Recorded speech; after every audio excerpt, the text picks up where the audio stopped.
Hello and welcome to this video. Today we're talking about the Cosmic Conflict Theodicy.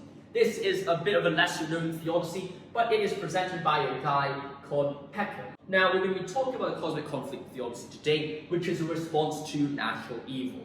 But the Cosmic Conflict, as the name suggests, goes on a different turn. It talks a bit more about, well, why does natural evil exist? Why do things exist which don't seem to be explainable by absolutely anything? A philosopher called McCloskey has said in the past that, well, moral evil makes enough sense as it is. People have free will, whatever, they go kill people. Alright, within itself it seems to work, but at the same time, what about natural evil? It seems completely arbitrary. A rock falls on my head, I don't know why. Some tsunami randomly happens out of the blue. Surely God cannot allow that to happen. The Cosmic Conflict Theodicy attempt is to reduce all evil to moral evil. All evil is moral evil. Now you can say, well, why is that the case? How can someone argue that all evil is moral evil, natural evil, or not? The word cosmic conflict in academia is to recognize spiritual dimensions as well. For example, in New Testament studies, the idea of cosmic conflict got to do with the relationship between Satan and Jesus. This is best seen in the Gospel of Luke, where it talks about Judas being entered into by Satan. Satan entered into him, Satan was deceiving him. In that sense, that's cosmic conflict. And in the same way, cosmic conflict theodicy recognizes two dimensions in the world. There is two dimensions in the world, the physical and the spiritual. These two dimensions is a very important part of the cosmic conflict theodicy, because what it's saying is, well, not only does the physical exist, moral agents exist like humans, spiritual agents also exist. So what it's saying is, well, spiritual agents also exist alongside humans. Now, why might this affect our understanding of theodicy? What it is trying to argue, what is Peckham trying to argue, is that natural evil is a result of spiritual agents. Natural evil is caused by spiritual agents. Now, of course, atheists may say, well, I don't even accept God, why on earth am I accepting the existence of spiritual agents? That is irrelevant, because all problems of evils which are worthy of debate should be about internal consistency instead of external consistency.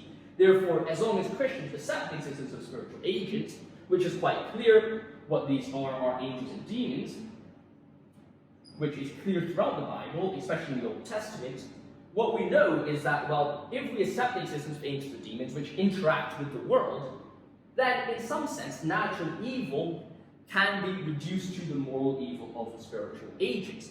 Now, the evidence behind this, of the existence of spiritual agents, can be found in Peckham's book. I'll highly recommend you check it out. I'll put a link to that in the description below.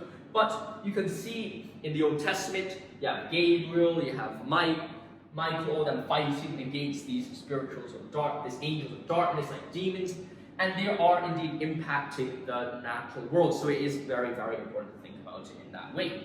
Now, how does that tie into everything? How do we tie this back to theodicy? Now that we've known that natural evil is a result of spiritual agents existing, we bring back the free will theodicy that we talked about, the free will theodicy and free will defense. In both situations, we notice that not all evil can be just said, well, okay, there's moral evil and there's natural evil, they're completely separated. What it's saying is, well, all evil is moral evil. All evil is moral evil. Since natural evil is a result of the moral actions of spiritual agents, that means free will here has to do with free will of humans, but also free will of angels and demons. Since we accept the free will of angels and free wills of demons, we can then turn and appeal back to our structures of the higher order goods, and also we can turn to our distinction of transfer depravity.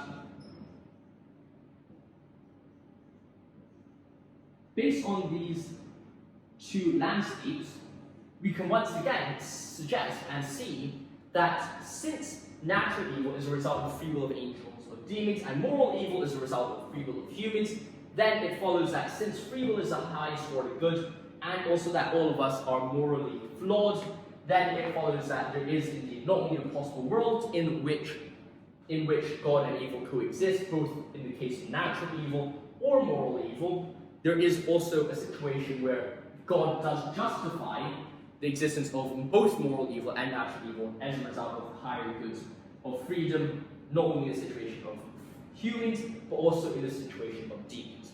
So I know this is quite confusing. If you have any questions, let me know in the comments below, and I'll happily develop those arguments there with you. But I would once again like to direct you, if you have any more questions about the Cosmic Conflict Theodicy, to think about Peckham's works, go check it out. Yeah, he wrote a really, really wonderful book, which I'll highly recommend you to go check it out.